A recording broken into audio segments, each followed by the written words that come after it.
લોકસભાની ચૂંટણીના પડઘમ વાગી ચૂક્યા છે। રાજકીય નેતાઓ અને પાર્ટીઓ હાલ ચૂંટણી કામમાં જોતરાઈ ગયા છે। સભાઓ રેલીઓ થવા લાગી છે। સરકારી તંત્ર પણ ચૂંટણી સારી રીતે થાય અને નિષ્પક્ષ રીતે થાય તે માટે કામગીરીમાં લાગી ગયા છે। ત્યારે આ બધાની વચ્ચે નર્મદા જિલ્લાના એવા પણ બૂથો છે કે જ્યાં કોઈ પણ જાતની મોબાઈલ કનેક્ટિવિટી નથી, જેમાં 4G અને 5Gના જમાનાના નર્મદાના 24 ગામોમાં કોઈ નેટવર્ક નથી, જેને કારણે વન વિભાગની સહાય લેવામાં આવશે તો અને વોકી-ટોકી મૂકવામાં આવશે। નર્મદા જિલ્લો આદિવાસી વસ્તી ધરાવતો જિલ્લો, 47% વન્ય વિસ્તાર ધરાવતો જિલ્લો છે।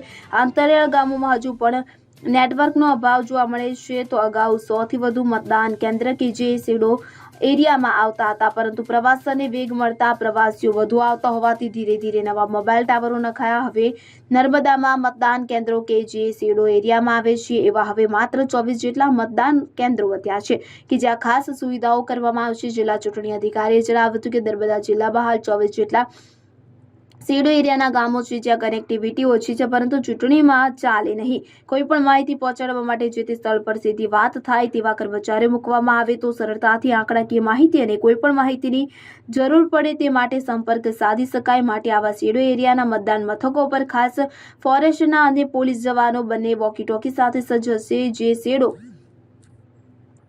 એરિયાના મતદાન મથકો પર ફરજ બજાવશે, માહિતીની આપ-લે કરશે। જો કે હજુ પણ એવા 24 ગામો છે જ્યાં મોબાઈલ કનેક્ટિવિટી નથી। આ ગામોના લોકો પણ વહેલી તકે મોબાઈલ ટાવરની માંગ કરી રહ્યા છે।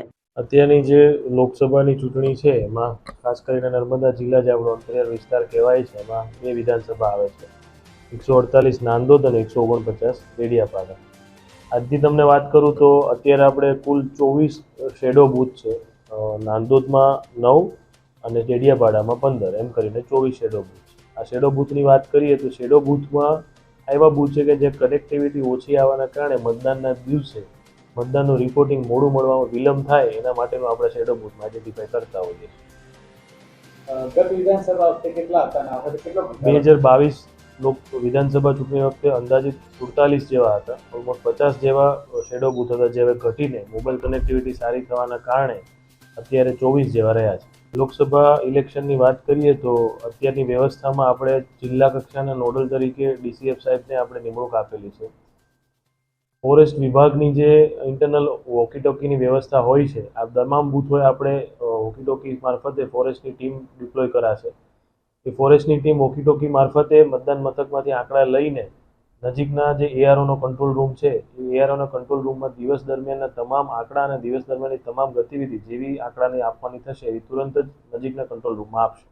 સર, જે ગામના અંદાજિત કયા ગામ છે, કેવા વિસ્તારમાં? નાંદોદની વાત કરીએ 148 નાંદોદ જે આપણી મુખ્ય કોન્સ્ટિટ્યુઅન્સી છે ને આપણું હેડક્વાર્ટર છે, એમાં 211 મોજી કરીને પોલિંગ સ્ટેશન છે, 224 સુરપાણ છે, 232 ચિંકુવા છે।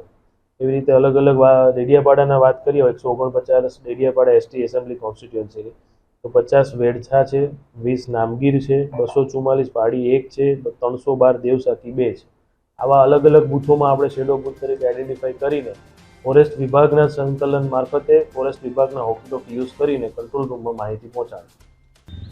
નર્મદા જિલ્લાની 2 લોકસભા ભરૂચ અને છોટાઉદેપુરમાં ચૂંટણીનું રણસિંગું ફૂંકાઈ ચૂક્યું છે, ત્યારે વહીવટીતંત્ર પણ મતદાન માટે જાગૃત બન્યું છે।